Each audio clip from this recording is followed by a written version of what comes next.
Sawa. Ila usisahau kusalimia mchumba wangu Anita.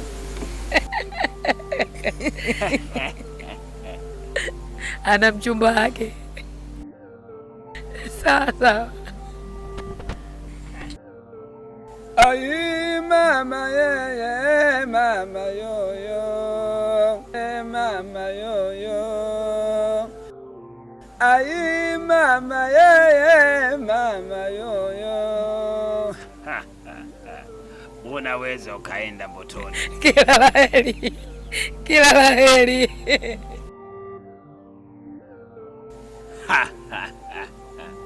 Ai mama ye mama yoyo. Ai mama ajabu.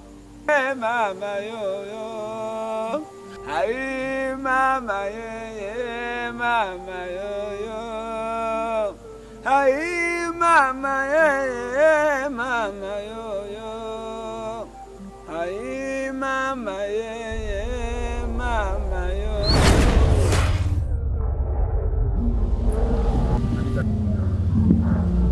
Ina maana kipindi chote hicho ulikuwa kamgonga mapipa na mama yako alikupeka kujifunza uganga? Ndio. Na hadi safari yake kuja huko, mimi nilibaki nyumbani kwake kulinda nyumba yake. Na aliporudi niligundua kitu baada ya kumuona akiwa amejinamia. Maluke wewe maluke. Maluke wewe ongo maluke. Maluke mama. Ongo maluke. Maluke wewe ongo maluke. Maluke mama ongo maluke. Maluke wewe ongo maluke. Maluke wewe ongo maluke. Maluke mama ongo maluke. Maluke wewe ongo maluke. Maluke mama ongo maluke.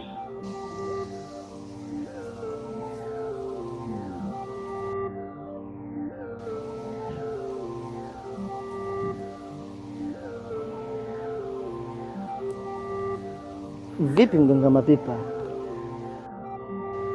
Tangu umerudi kutoka katika kijiji cha Zimamoto, umekuwa ni mtu mwenye mawazo sana, na nimeshindwa kujua tatizo ni nini.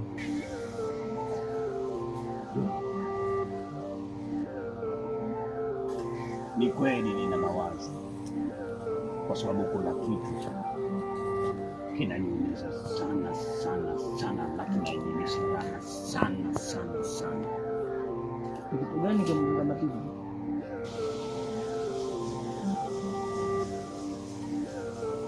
Kitu ambacho kinaniumiza, nilipokwenda kwenye kijiji cha Zimamoto nilifanya ya kuyafanya, lakini nilisahau kitu hiki. Nilisahau kumwangamiza Mzimu Mwaluke, na wasiwasi niliokuwa nao, Mzimu Mwaluke anaweza kurudi tena. Mganga mapipa, Mzimu Mwaluke ndio nani? Mzimu Mwaluke ni mzimu ambao wana kijiji cha Zimamoto ulikuwa unawasaidia, na ukahasi kuungana na wana kijiji cha Zimamoto, utaungana na wachawi. Hivyo basi hata hawa watoto wadogo wanapata jeuri na pawa kutokana na Mzimu Mwaluke. Na kama itatokea utamwangamiza Mzimu Mwaluke, basi utakuwa tayari kuangamiza watoto. Na kama itatokea utawaua watoto, basi utakuwa tayari umeshaweza kumsambaratisha Mzimu Mwaluke pamoja na nguvu zao zote. Lakini mimi nafikiri muda bado nao wa kutosha tu na kurudi katika kijiji cha Zimamoto kwenda kuifanya tena hiyo kazi. Mganga mapipa,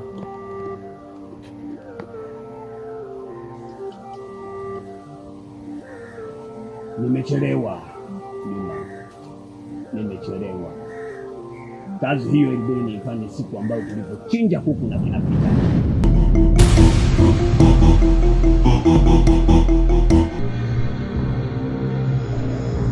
Huu ni mpaka wa zimamoto. Chinja kuku. Na kama ingetokea siku ambayo nilipokuwa na chinja kuku, Fanya haraka, chinja. wakati naingia kwenye kijiji cha zimamoto kwa mara ya pili, ndio ingelikuwa siku mama ya kumwangamiza mzimu Mwaluke, ila kwa kuwa nilichelewa, basi wache tuone. Mwache. Ndio ilibidi nimwangamize mzimu Mwaluke. Hivyo kwa kuwa nilisahau, na imani mpaka sasa mzimu Mwaluke utakuwa tayari umeanza kukusanya nguvu mpya na kurudisha watoto chao, ila tutaona takavyokuwa. Mwaluke wewe, gogo Mwaluke. Mwaluke wewe, Mwaluke wewe, gogo Mwaluke.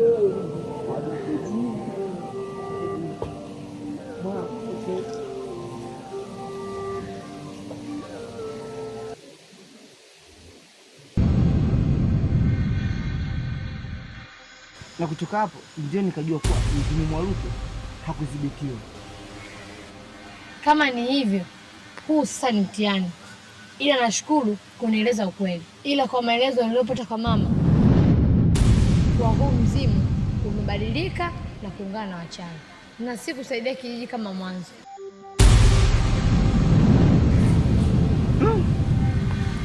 Hilo mimi sifahamu, ila kama nilivyokwambia, niko hapa kijijini kwa muda na kipindi changu cha kubaki hapa kijijini nafikiri tayari kimeshakwisha. Hivyo nahitajika muda si mrefu kurudi Kilengeni kwa mganga Mapipa kuendelea kujifundisha uganga. Sawa, ila usisahau harusi yetu, maana uliniambia toa kitu cha wavuni. Hilo sijali, bado nalikumbuka sana kipindi changu. Sawa, kama ni hivyo.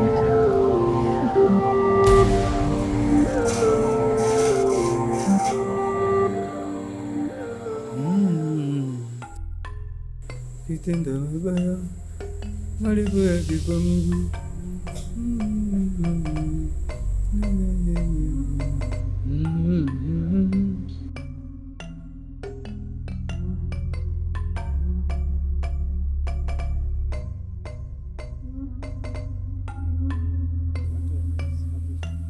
Umemwona hapo, ndo babangu.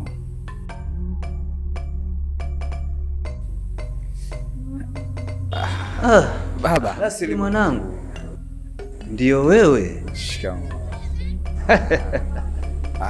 Karibu baba. Shikamoo baba. Marhaba baba. Ehema. Asalamu alaykum baba. Wa alaykum salam. Karibuni. Karibuni baba. Sana wanangu. Nashukuru sana. Tunashukuru. Karibuni wanangu. Asante. Lete nikupokee baba. baba. Lete na wewe mama. Asante baba. Karibu sana mke wangu. Nisikie uko nyumbani.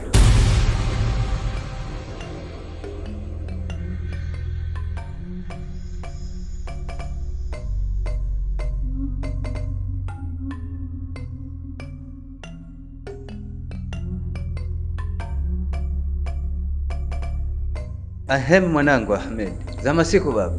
Salama tu baba. Sijui za hapa kijijini. Hapa za hapa kijijini baba safi. Nzuri kabisa baba. Ila naona baba umeambatana na mgeni. Hujambo mama? Sijambo baba. Shikamoo. Marhaba mama. Karibu sana mama. Asante, nashukuru sana. Nasir. Naam. Ni kipindi kirefu tangu umeondoka hapa kijijini. Kama vile umetupa jongoo na mti wake baba. Hapana baba, ni maisha tu. Nilikuwa najitafuta kwanza, kisha nije. Unajua maisha ya mjini baba. Ni kweli mwanangu. Hata simu. Kweli? Nisamehe baba, na imani kwa hilo alichojudia. Niko hapa kuomba radhi, na ndio maana nikatanguliza msamaha. Haya baba, sawa. Ila na huyu binti nani? Baba, huyu ni mkweo, na maanisha ni mke wangu. Kumbe mwanangu umeshaoa? Yaani hata kunijuza mimi baba yako nije japo kwenye harusi? Ndio maana natanguliza samahani baba. Nisamehe kwa yote. Kulenda kosa si kosa, ila bali kosa kurudia kosa. Leo niko hapa kusahisha makosa yangu. Nimefurahi sana mwana. Asante sana. Zaidi kumpata mkwe kama huyu. Anaonekana ana heshima kweli kweli. Ametoka katika mifupa ya watu. Kikubwa na cha msingi ni kuvumiliana baba. Sijui anaitwa nani? Anaitwa Maimuna binti Abdallah.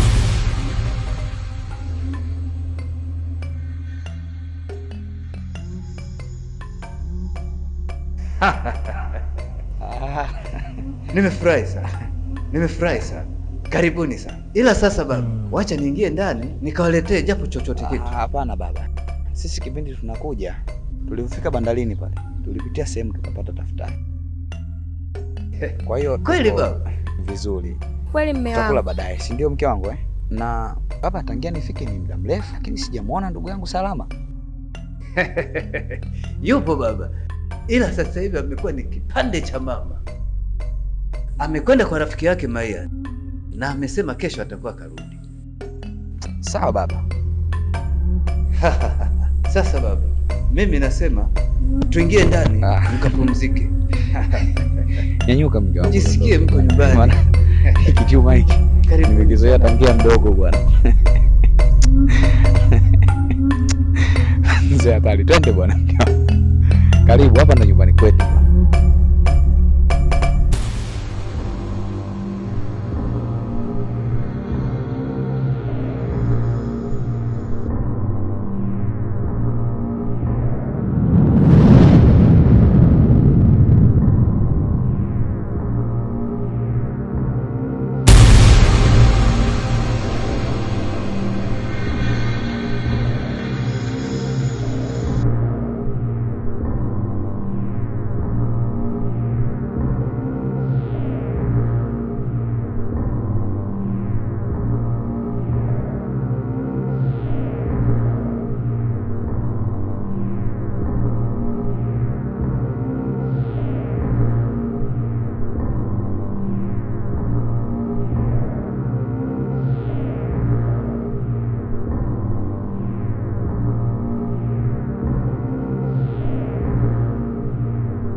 Habari za kutwa mama? Salama za shamba. Heri mama. Salama, bado hajafika? Sijamwona mtu yote kuja, maana tangerudi singefahamu. Kusema kweli hamna aliyekuja. Leo ndio siku yake ya kurudi, mpaka saa hizi hajafika. Basi mama, haya naingia ndani. Sawa baba, hamna shida.